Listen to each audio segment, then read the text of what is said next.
dirigeant d'entreprise peut voir sa responsabilité engagée en cas de liquidation judiciaire de la société qui aurait entraîné des dettes qui ne peuvent pas être réglées par le liquidateur. Pour ce faire, il faudra que le liquidateur démontre 3 choses: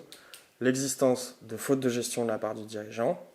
une insuffisance d'actifs et enfin un lien de causalité entre ces fautes de gestion et l'insuffisance d'actifs. Un dirigeant peut encourir 2 grands types de responsabilités, à savoir une responsabilité civile,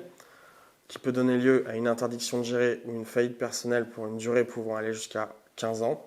et une responsabilité pécuniaire, à savoir une action au comblement de passifs, le liquidateur réclamant le paiement des sommes et des dettes non payées par la société sur le patrimoine personnel du dirigeant. Pour prouver une faute de gestion, le liquidateur judiciaire en général regarde et examine avec attention les pièces comptables et financières de la société, telles que les bilans, mais aussi les relevés bancaires. Enfin, les déclarations des salariés pourront aider à appréhender certaines fautes de gestion et seront reçues et accueillies par les liquidateurs judiciaires. Mon rôle en tant qu'avocat est d'identifier ces éventuelles fautes de gestion et de conseiller le dirigeant sur la démarche à suivre. Il ne faut pas oublier qu'il est toujours possible de transiger dans le cadre de ces contentieux et qu'il vaut mieux préserver l'avenir d'un dirigeant plutôt que d'aller au bout d'une procédure qui pourrait se solder par une interdiction de gérer pendant plusieurs années et un comblement de passifs sur le patrimoine personnel du dirigeant. Les étapes de mon travail lorsque la responsabilité d'un dirigeant sont engagées sont déjà dans un premier temps de bâtir une relation de confiance avec le dirigeant. Il doit être à même de totalement transparent et de me dire la vérité sur les agissements qu'il a commis,